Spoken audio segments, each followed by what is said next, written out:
Lalu Daud pergi dari sana dan melarikan diri ke Gua Adulam.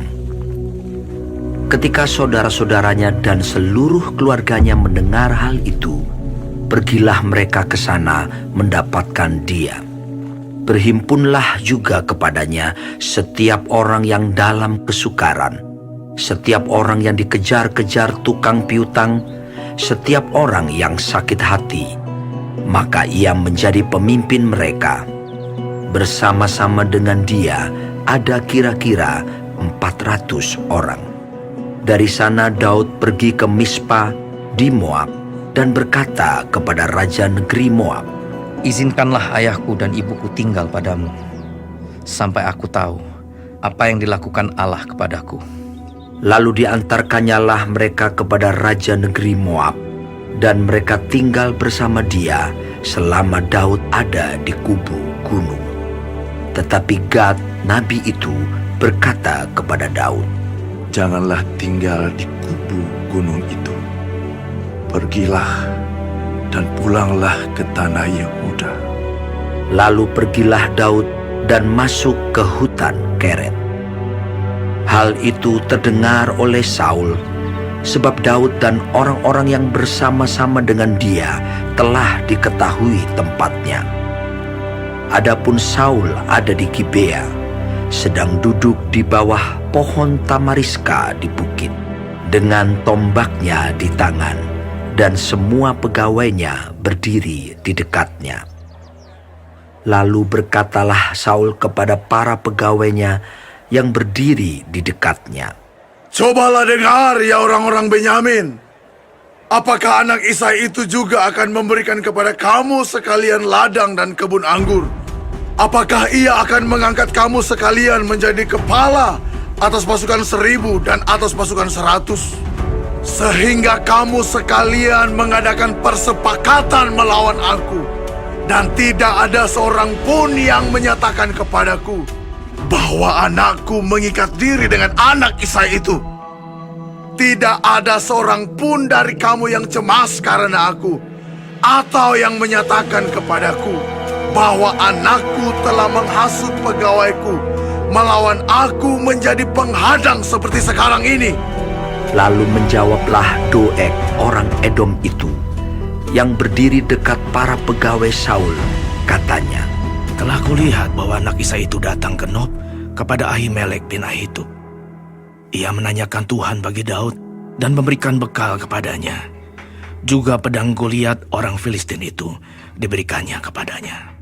Lalu raja menyuruh memanggil Ahimelek bin Ahitub, imam itu, bersama-sama dengan seluruh keluarganya, para imam yang di Nob. Dan datanglah sekaliannya menghadap raja. Kata Saul, "Cobalah dengar, ya anak Ahitub." Jawabnya, "Ya, tuanku." Kemudian bertanyalah Saul kepadanya, "Mengapa kamu mengadakan persepakatan melawan aku? Engkau dengan anak Isai itu, dengan memberikan roti dan pedang kepadanya, menanyakan Allah baginya, sehingga ia bangkit melawan aku, menjadi penghadang seperti sekarang ini." Lalu Ahimelek menjawab raja, "Tetapi siapakah di antara segala pegawaimu yang dapat dipercaya seperti Daud? Apalagi ia menantu raja dan kepala para pengawalmu dan dihormati dalam rumahmu. Bukan ini pertama kali aku menanyakan Allah bagi dia. Sekali-kali tidak. Janganlah kiranya raja melontarkan tuduhan kepada hambamu ini, bahkan kepada seluruh keluargaku, sebab hambamu ini tidak tahu apa-apa tentang semuanya itu, baik tentang perkara kecil maupun perkara besar." Tetapi raja berkata, "Engkau mesti dibunuh, Ahimelek. Engkau dan seluruh keluargamu." Lalu raja memerintahkan kepada bentara yang berdiri di dekatnya, "Majulah dan bunuhlah para imam Tuhan itu, sebab mereka membantu Daud. Sebab walaupun mereka tahu bahwa ia melarikan diri, mereka tidak memberitahukan hal itu kepadaku. Tetapi para pegawai raja tidak mau mengangkat tangannya untuk memarang imam-imam Tuhan itu. Lalu berkatalah raja kepada Doeg, Majulah engkau dan paranglah para imam itu. Maka majulah Doeg, orang Edom itu, lalu memarang para imam itu. Ia membunuh pada hari itu 85 orang yang memakai baju efod dari kain lenan. Juga penduduk Nob, kota imam itu, dibunuh raja dengan mata pedang.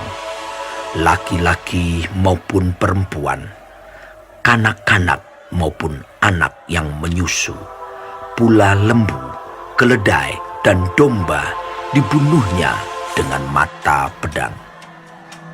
Tetapi seorang anak Ahimelech bin Ahitub, namanya Abiatar, luput.